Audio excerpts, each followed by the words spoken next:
Welcome students, welcome to the next session of structural analysis 2. So in the previous classes we have started Canny's method for different continuous type waves. There we have observed due to the continuity or end conditions we should have to observe something. So when I am observing complete fixity at the end of the continuous wave, then you can say there is no contribution from the fixed support, because as there is no rotation at the fixed support, there is no rotation contribution from the fixed support. So such a type of condition which is having three spans we have already dealt in the last class, and we have set the corresponding output for the supportment calculation. Okay, in today's class we are dealing one more condition when a support is hinged or pinned. Okay, the complete right end or the complete left end is being hinged or pinned. Okay, so for such type of condition, only for the simple reference I am giving the formula.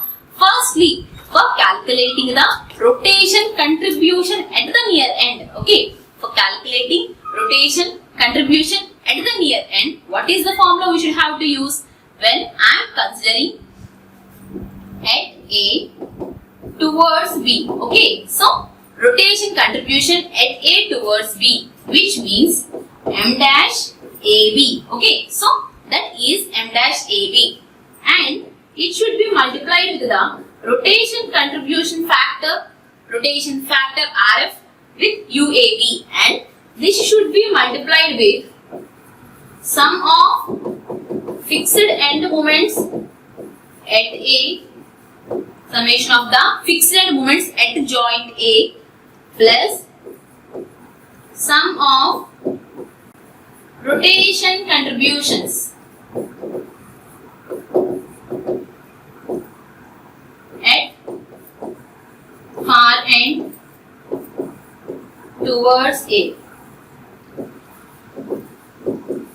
So, sum of the rotation contributions at the far end towards A. If it is BA, then B M dash BA. So, if it is CA, M dash CA. So, towards A from the far end, what is coming? Such a type of rotation contribution moments that we will add here. Okay, so at the near end, to calculate the rotation contribution M dash AB, which is equal to UAB and sigma MFAB, summation of the fixed end moments at gathering at the joint, maybe if it is a frame. Okay, so at the time what you can observe, it is A, it is B, maybe it is some D. Okay, so summation of the fixed end moments for such type of joint conditions, for such type of beam conditions. Okay, so those loading conditions fixed end moments will summation for some first, and then the next thing is summation of the far end rotation contributions. So M dash BA, M dash DA, M dash CA, like that. Those far end rotation contributions will add up in the next term. Okay, so with this way, and the UAB is indicating the rotation factor at the joint A for the member AB. Okay, so AB is indicating for the member AB and at A. Okay, the rotation contribution factor for the member A to B. And after getting the rotation contributions at the near end, fixed end moments, rotation contribution at the near ends, rotation contributions at the far ends, the same value when you see from this way, this is near end. When you see from that way, that is far end. Like that, the same term will differ. Okay, so M dash BC. Okay, so rotation contribution at the near end B, rotation contribution at the far end C. Okay, so these words only involved here. When I am observing rotation contribution at the near end B, I will use M dash BC. Rotation contribution of the far end is M dash BC, because C as a far end. Okay, the final end moment at the nearer end is equal to fixed end moment at the nearer end. Maybe MBC I am calculating. Okay, MBC, the final end moment at the near end, is equal to the fixed end moment at the near end, MFBC, the fixed end moment at the near end. And next thing, twice the rotation contribution of the near end, 2 times M dash BC, and then rotation contribution of the far end, 1 time rotation contribution of the far end, M dash CB. Okay, so in this way we will calculate and we can finally get the actual support moment at B towards C.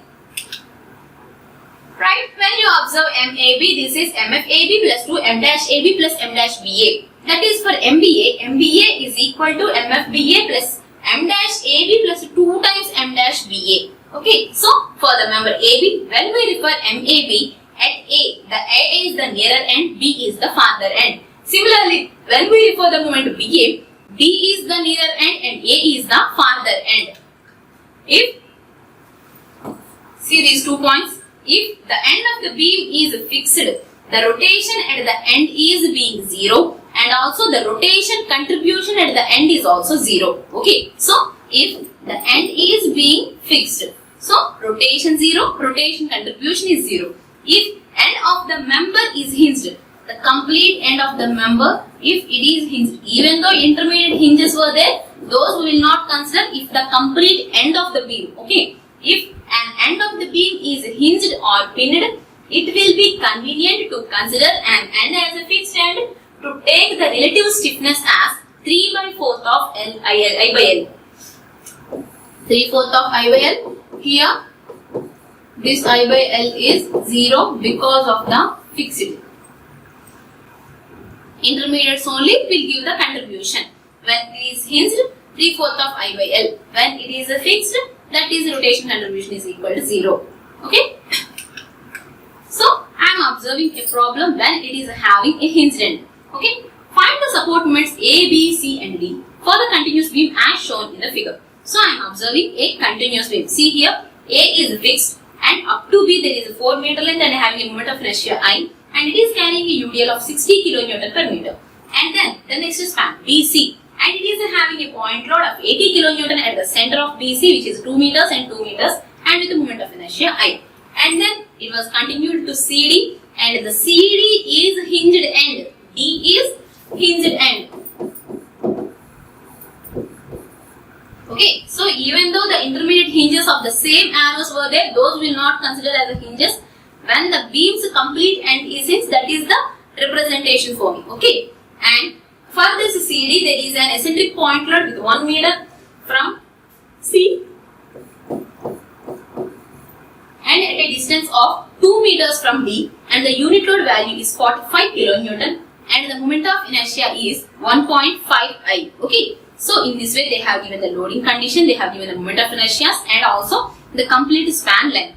As usual, whatever it is changing, our first step is considering each beam as a fixed beam and calculating the corresponding fixed end moments. Okay, I am going for the step 1. So fixed end moments, considering each span as a fixed beam and the corresponding fixed end moments are as follows. So MFAB is equal to minus WL square by 12 minus WL square by 12. W is 60, L is 4 minus 60 into 4 square by 12, and we have got it as minus 80 kilonewton meter. And we have said on the left side, when it is clockwise, you will observe negativity, and on the right side there is a clockwise, anti-clockwise, that's why it is a positivity. Anti-clockwise are negative, clockwise movements are positive in case of the Canis method also. Okay, so this output we have got. And the next span, for the BC span, the next span is having a point load of 80 kilonewton at 2 meters from the end, and it is 4 meter overall length. So W L by 8, 80 and 4, 80 into 4 by 8. So if it is minus WL by 8, that is minus 40, and it is plus WL by 8, that is plus 40. And the next span, the last span, which is an eccentric pointer, that's why WAV square by L square, WA square V by L square. Now W include 45, 1 and 2.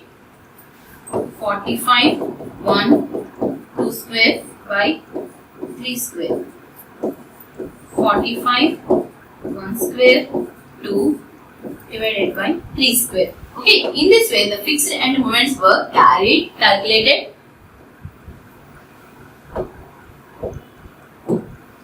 So the corresponding fixed end moments should be entered into the picture. Before that, we should have to calculate the corresponding rotation factors also at a time so that we can develop the picture. Okay. Next calculation is rotation factors. As the rotation factor is need to be calculated, you should have to remember the main formula or the main table.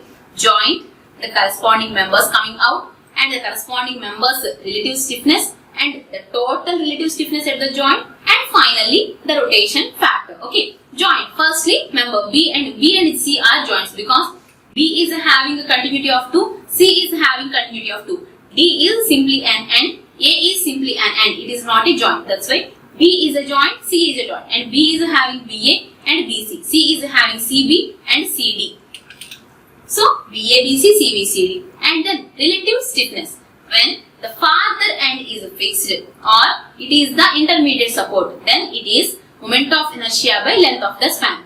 When the farther end is fixed, the corresponding relative stiffness is moment of inertia by length of that particular member. That's why for the first span, the farther end is fixed for BA. That's why moment of inertia I by 4 as it is I by 4. So I by 4. And from B towards C, the farther end is an intermediate support. So intermediate supports also I by L only. Again I by 4. So for BA and for BC, I by 4 and I by 4. And summing up these two, we will get I by 2. Again, after calculating the sigma relative stiffness, what we should have to calculate? We should have to evaluate the rotation factor. What is the formula for rotation factor? Nothing more than that. Simply the ratio of this K by sigma K, but the ratio should be multiplied with minus 1 by 2. So, minus 1 by 2 times relative stiffness of one member by total relative stiffness at the joint. In this way, we will calculate minus 1 by 4 and minus 1 by 4. Okay. So, BA, so BC span and the corresponding I by L because one is the farther and other one is the intermediate support. So, both will be moment of inertia by length of the span. And the summation of these two, again, particular stiffness by total into minus 1 by 2. So, minus 1 by 2 into particular stiffness by 2. Again, particular stiffness divided by total into minus 1 by 2. Again, also I have got minus 1 by 4. Now, I am going for the C span. Okay. So, see here. From C, we are having CB and we are having CD. And from C towards B, as it is an intermediate support, the ratio is relative stiffness is I by length only. But from C towards D, the relative stiffness, because of the farther end is being hinged, 3/4 of moment of inertia of the particular span by length of the particular span. Okay. So 3/4 of 1.5I by 3. Okay. Adding up these two, we can calculate the total stiffness and then particular stiffness by total into minus 1 by 2. Particular stiffness by total into minus 1 by 2. In this way, we will calculate for the CB rate rotation factors. So, I by 4, 3/4 of 1.5I by 3.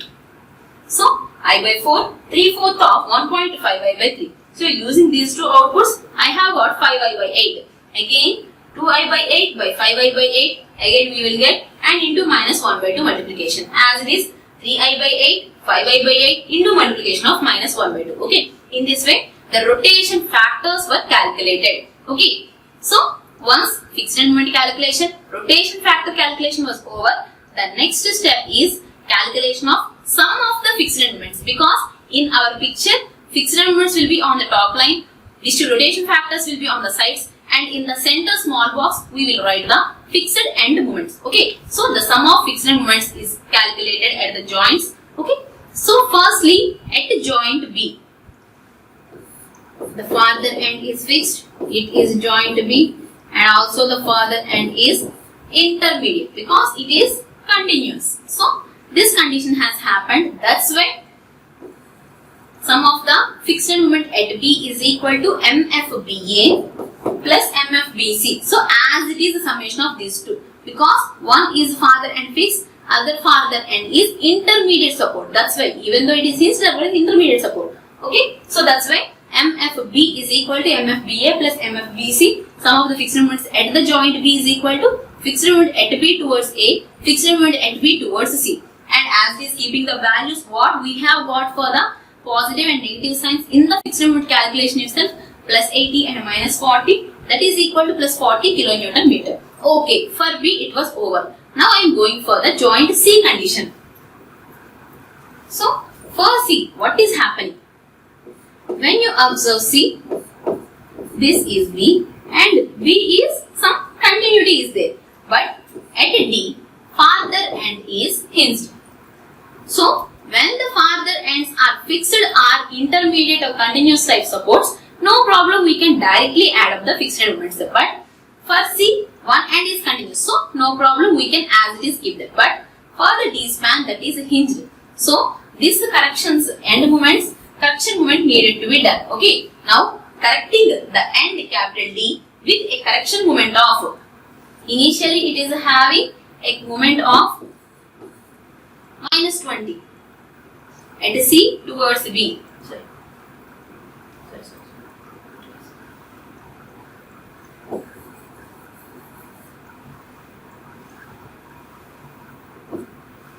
At C towards B, minus 40, no problem. At C, plus 40 because it is a, for this span it is a clockwise, at C towards B plus 40.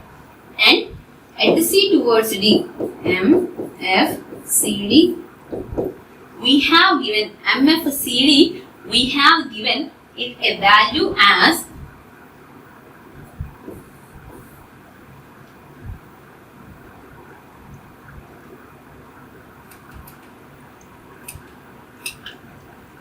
MF CD, it is having a value of minus 20. So MF CD is minus 20. But MF DC is there and it is carrying plus 20. MF DC is there. MF CD minus 20. So adding these two we can give. But this plus 40 and this minus 20. Only these two values addition is not sufficient. Why? Because at the farther end I am giving plus 20. Okay, due to the fixed moment I have given plus 20 here. But generally at the hinged end there is no fixed moment. That's why there is a correction. So that correction we have given minus 20 here. Okay, now for that minus 20, what happens? The correcting moment at the end D with a correction moment of minus 10 kilonewton meter, the carryover moment C for that D is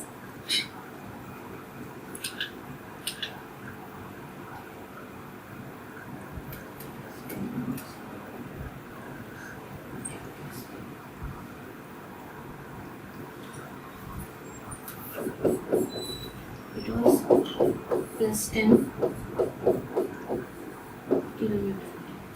This is WAB square by L square, WA square P by L square, right? So here the 2 multiplication here it will come, that is plus 10, that is minus 20. Okay. That's right.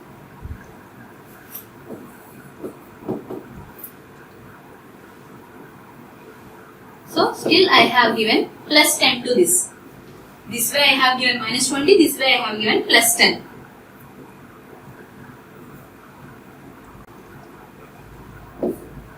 This way minus 20, this way plus 10 I have given.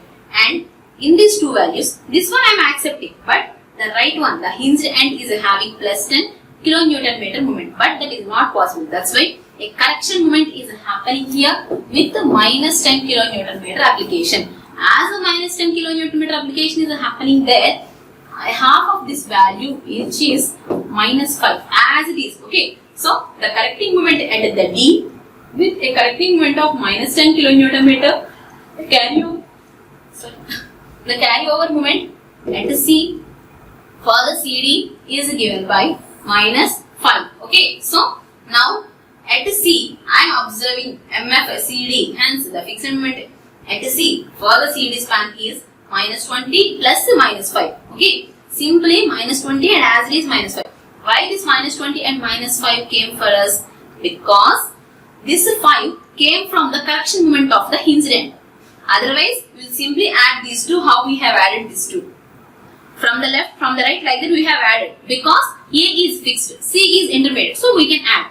But here, B is intermediate, but D is hinged. That's why for the hinged end, there is a correction moment, and that fixed end moment is needed to be corrected with the same quantity of the same quantity with minus sign, and that was added will give 0 moment at that point, and this will cause a carryover moment of half of the particular quantity, which is minus 5, and the fixed end moment at C towards D here itself. The fixed moment at C towards D here itself, minus 20 and minus 5 is summation. Minus 20 and minus 5 is summation. Hence, the fixed moment at C for the CD span after the end correction is equal to minus 20 and minus 5, which is minus 25. Hence, MFC is equal to plus 40, minus 20, minus 5. So, summation of all these things. So, this is the only step that differs from the having a complete fixity at the ends. Okay, if any end is having correction, okay, hinged end, the correction moment needed to be applied at the complete hinged end. Okay. Now, what we are doing here? So, the correction we have applied and we have calculated the sum of the fixed moments. Now, we will go into the picture, right? So, the joints B and C are shown as two square boxes and sum of the fixed moments. So, we have already observed such type of pictures. Fixed end, two square boxes. One is for joint B, another one is for joint C, and the complete hinged end. So, A, B, C and D. Okay, now next thing, the sum of the fixed moments at B is written within the smaller box of the joint B. What is the fixed moment I got? Plus 40. Okay, so plus 40 I am adding here. And then similarly, the sum of the fixed moments at C is written within the smaller square. Once we have given the correction and calculated the fixed moment, that final output only we should have to use, and that final output I have got as plus 15.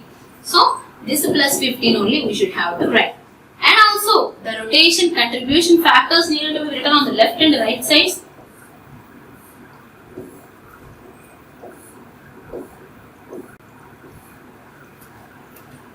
So, firstly, minus 1 by 4, minus 1 by 4, minus 1 by 4, minus 1 by 4 at B towards A, at B towards C, and minus 1 by 5, minus 3 by 10, minus 1 by 5, minus 3 by 10. Okay, any other thing? Yes, some other things were still left, which is indication of the fixed end moments. Okay, so from A towards B, what is the fixed end moment? Minus 80. So, this is minus 80 and this one plus 80, and at B towards C, at B towards C minus 40, at C towards B plus 40, minus 40, plus 40, and at C towards D, initially I have got at C towards D as minus 20 and that one is plus 10. This is minus 20, this is plus 10.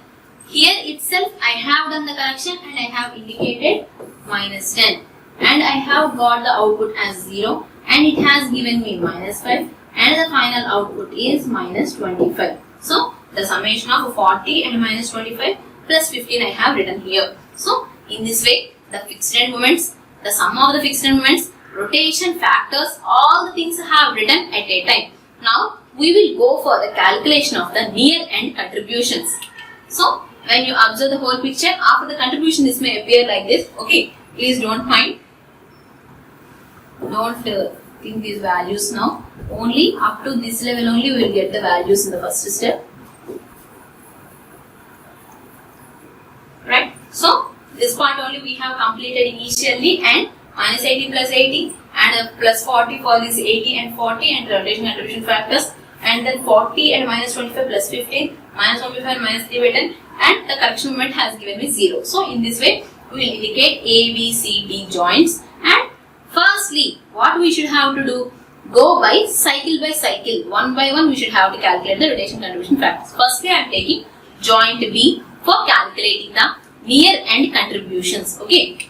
Firstly, considering joint B. Now, applying the equation 6. What is our equation 6? or what is the calculation formula for the near end contribution? That is M dash BA. Near end contribution M dash B towards A is UBA in the summation of sigma MFBA plus M dash AB, sum of all the far end contributions, sum of all the near end contributions. So for calculating the near end contribution at B towards A, I am using the far end contributions, and also I am using the fixed end moments. And then M dash BC, UBC, MFBC, MFB, sum of the fixed end moments at B, and then M dash CB, M dash AB plus M dash CB. Anyway, you can indicate sum of M dash AB plus M dash CB is equal to sigma of M dash of something which is the right hand, either A or C you can indicate. This term or this term both are same only. Okay.